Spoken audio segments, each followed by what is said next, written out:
The greatest trick the system ever pulled on you was convincing you that wealth is complicated. They told you it's higher mathematics, that it's mystical, that it belongs to geniuses, the lucky, or the chosen few. It's not. It's arithmetic. Embarrassingly simple arithmetic. The reason you're not rich is not your intelligence. It's not the economy. It's that you've been living by a moral code designed to keep you poor.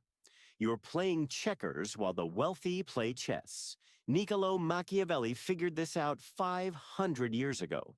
He looked at the world and saw one brutal truth.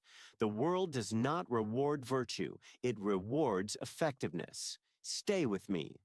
By the end of this video, you'll understand the psychological keys that unlock the resource that runs this planet and how to position yourself so money flows toward you as a natural consequence of your existence. But first, if you're new here, hit subscribe and ring the bell. This channel is where we talk about what most people are too afraid to say out loud. Let's break the illusion. Law 1, the economics of pain. Stop following your passion. Passion is a hobby. Passion is for weekends. If you want wealth, you must follow pain. Machiavelli knew that a prince doesn't gain power by doing what he loves. He gains power by solving the chaos that terrifies everyone else. Money is nothing more than a receipt for problem solved. The bigger the problem, the bigger the check. The more painful the problem, the more desperate the buyer. Look at your current life. Chances are you're being paid for your time. You show up, you do a task, you leave. That's peasant behavior at Machiavelli's court. You're trading your finite life force for a fixed rate. It's a losing deal. The wealthy don't trade time. They trade solutions to painful problems. Think about it. Why does a cardiac surgeon earn more than a cleaner? Because the pain of a dirty floor is an annoyance. The pain of a stopped heart is death. If you're earning little, it's because the problems you solve are too small, too easy, or too common. You solve problems that anyone can solve. That makes you replaceable. And if you're replaceable, you have no leverage. Machiavelli's advice: make yourself indispensable. Don't make them love you. Make them need you. Love is fickle, need binds. Ask yourself right now, what pain am I relieving? If the answer is, I answer emails or I drive a truck, you're in danger. You're competing with millions. Soon, with machines, find expensive, urgent, specific pain. Then position yourself as the only aspirin in the pharmacy. Drop a comment below. What pain do you solve? Let's figure it out together. Law 2. The fox and the trap. Most of you were raised on the doctrine of the donkey. Work hard, keep your head down, carry the load. Eventually, the farmer will reward you. Machiavelli laughs at this. He wrote, "A lion cannot protect himself from traps, and a fox cannot defend himself from wolves. You must therefore be a fox to recognize traps and a lion to frighten wolves."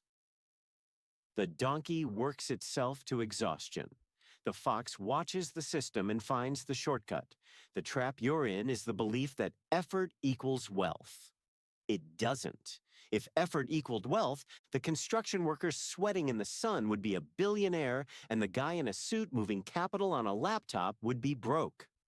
Reality shows the opposite. Why? Because the market doesn't pay for effort. It pays for results. The donkey uses brute force. The fox uses leverage. Leverage is the art of getting more output per unit of input. It's the hidden mechanism of the wealthy. There are 3 forms of Machiavellian leverage you must master. 1. Labor leverage. Other people work for you. The donkey carries the stone. The fox hires 10 donkeys and takes a cut of every stone moved. 2. Capital leverage. Money works for you. The donkey saves coins in a bank. The fox borrows those savings to buy the farm the donkey works on. 3. Code and media leverage. And this one is most important for you right now. This script I'm writing gets written once, but it reaches thousands, maybe millions. Work done once, paid infinitely. That's the fox. If you work a job where you must physically show up to get paid, you're in a trap. You have no leverage. Getting rich becomes simple when you stop asking, how do I work harder? And start asking, how do I separate my income from my presence? Build a machine. A business is a machine. A portfolio is a machine. A YouTube channel is a machine. Software is a machine. The wealthy spend their youth building the machine. The poor spend their entire lives being the machine. Which one are you? Law 3. Perception is reality. Here's a brutal truth that might sting. You are not paid what you're worth. You are paid what people believe you're worth. Machiavelli wrote, "Everyone sees what you appear to be. Few experience what you really are." In the wealth game, appearance isn't vanity. It's a utility metric. If you look cheap, you'll be lowballed. If you look desperate, you'll be exploited. If you look uncertain, no one will invest in you. Think of two consultants. Consultant A, a genius, shows up in a wrinkled shirt, speaks timidly, and replies to emails instantly because he's desperate for the work. Consultant B, average at best, has an immaculate website, speaks with slow authority, is hard to reach, and charges 10 times more. Who gets the contract? Consultant B, every time, because the client assumes expensive equals good, hard to reach equals in demand. You're probably underpricing yourself because you judge your value from your inner experience. You know how hard it was to learn the skill, or maybe how easy it feels now, so you price based on effort. Stop. Price is a signal. When you raise your prices, you don't just earn more, you attract better clients. You signal to the market that you're a valuable asset. Project high status through your discipline, your clothing, your speech, your boundaries. Ask yourself, are you signaling I'm a commodity or I'm a trophy? Wealth flows to trophies. Law 4, the ruthlessness of elimination. You think you need more to get rich? More ideas, more contacts, more hours in the day? Machiavelli would tell you you need less. A prince cannot rule if his court is full of parasites, jesters, and traitors. He must exile them. Your life is probably cluttered with poverty-generating forces. First, people. Poverty is a virus spread through words like, I can't afford that, through habits spending weekends escaping reality instead of building it, and through fear. If you're the smartest person in your room, you're in the wrong room. You're stagnating. Thinking is contagious. Guard what you allow in. Second, information noise. You're consuming hours of content that makes you angry, envious, or distracted. That's mental poison. Wealthy people consume information that gives them an edge. The poor consume it as escapism. Every time you scroll, you're making someone else richer. Your attention is the resource they're mining. Machiavelli, looking at someone scrolling TikTok for 3 hours, would see a slave who loves his chains.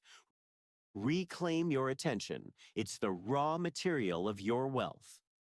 If you cannot focus on one task for 4 hours building your business, mastering a high-income skill, you will never be wealthy. Focus is the new IQ.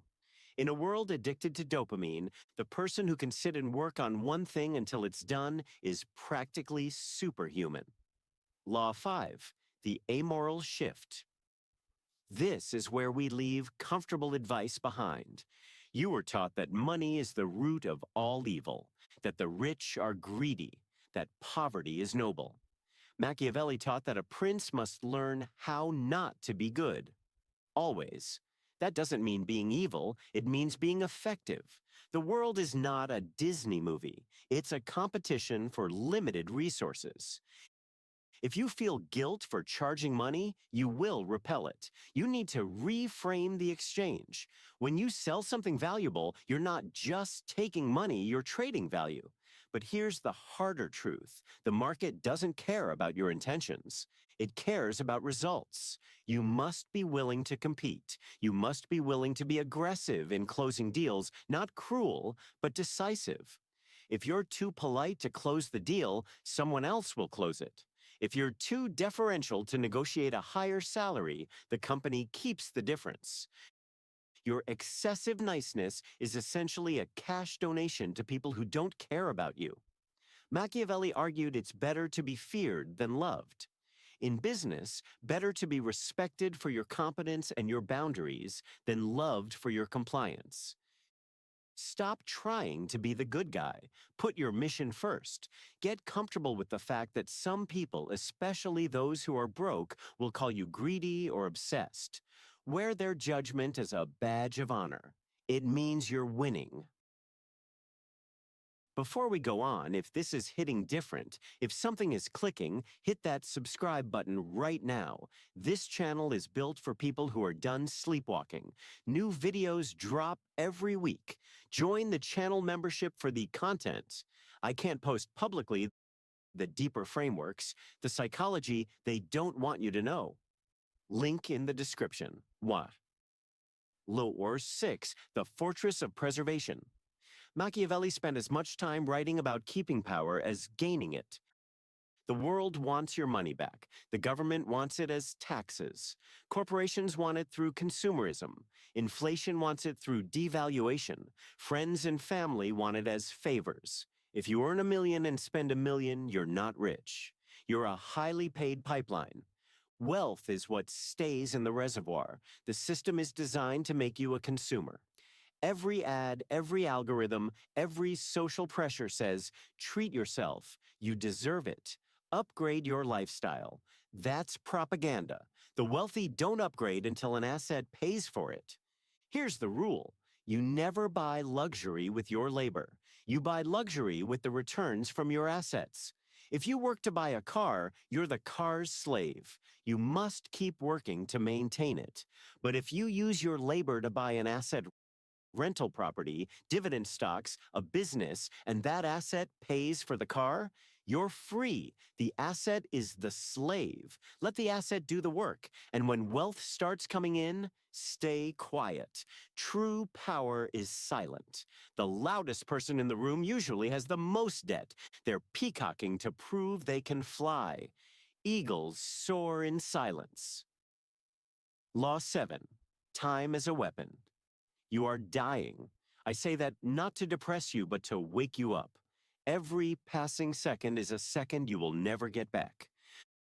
The poor sell their time. The wealthy buy time back. That's the fundamental difference. If you clean your own house, you're saying your time is worth less than the $20 per hour you'd pay a cleaner. If you stand in a line to save $5, you're valuing your life at pennies.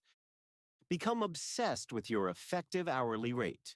If you want to become a millionaire, your time must be worth $500 an hour. Any task you're doing that could be done for $20, you're losing $480 every single hour. You're literally burning money doing low-value work. Outsource it, automate it, eliminate it. But I can't afford to hire help. You cannot afford not to. Hire help so you have time to develop the skills that generate $500 an hour. It's a leap of faith that every wealthy person eventually makes. Guard your time like a dragon guards gold. Don't attend meetings that could have been an email. Don't attend social events out of obligation. The scarcer your time, the more valuable it becomes. Law 8, the unfair advantage. The world tells you to play fair. Machiavelli tells you to win. In finance, this is called asymmetry. You want bets where your potential losses are limited and your potential gains are unlimited. Employment has a capped upside. You will never earn 1,000 times your salary next month. But your downside is total. You can be fired at any time. That's terrible asymmetry. Starting a business, creating content, investing in a high potential asset. Worst case, you lose some time or money. Best case, your life changes forever. That's beautiful asymmetry. Find your unfair advantage. What do you know that others don't? Who do you know that others don't? What are you willing to do that others aren't? Maybe your unfair advantage is your location. a second language, an obsession with a niche topic. Use it. Don't try to be well-rounded. Well-rounded people make great employees. Unreasonably specialized people make history. Find your edge. Sharpen it to lethal precision. Attack the weakest point in the market. The thing everyone ignores, the thing everyone does badly, and dominate it. Don't compete. Dominate. Law 9, the end of hope. This is the final and most ruthless law. Hope is a strategy for fools. I hope I get a raise. I hope the economy improves. I hope I get lucky. Machiavelli despised those who relied on fortune. He admired virtue, capability, boldness, readiness. He famously wrote that fortune favors those who are audacious enough to seize it. You cannot wait for luck to come to you. You must summon it into existence. Kill the part of you that's waiting to be saved. No one is coming. There is no government program for your life, no rich uncle, no winning lottery ticket. There is only you and the cold, unforgiving reality of the market. This realization terrifies the weak. It liberates the strong. If everything depends on you, then you're in control. Stop hoping. Start planning. A plan is not a dream. A plan is a sequence of actions. Acquire a valuable skill. Apply that skill to solve an acute problem. Charge for it. Use the money to buy assets. Repeat until free, boring. Repetitive, simple. The only variable is your discipline. Are you willing to do the unglamorous work when you don't feel like it? Are you willing to learn while others party? Are you willing to risk looking foolish? If yes, wealth is not just possible. It is a mathematical inevitability. It's only a matter of time. Why is getting rich simpler than you think? Because you've been overcomplicating it with emotions. Fear, guilt, pride, expectation. Strip the emotions, look at the board. The rules are obvious. Identify the pain, offer the solution, build systems, protect the capital, reclaim your time. The complexity isn't in the how, it's in the who. Who do you need to become to execute this? You need to become the exception, the person who's comfortable in the cold, who doesn't need the crowd's approval, who sees the world not as it should be, but as it is. Machiavelli didn't write The Prince to be popular. He wrote it to tell the truth. And the truth is, you have the power to change your reality, but only if you stop playing the victim. You are the architect. The blueprints are in your hands. The question is, will you build? If this video opened your eyes, subscribe, share it with one person who needs to hear this. Leave a comment with which law hit you hardest. And if you want to go deeper, join the channel membership. There's content I simply cannot publish publicly. The deeper psychology, the frameworks they don't want discussed. It's all there. See you in the next one.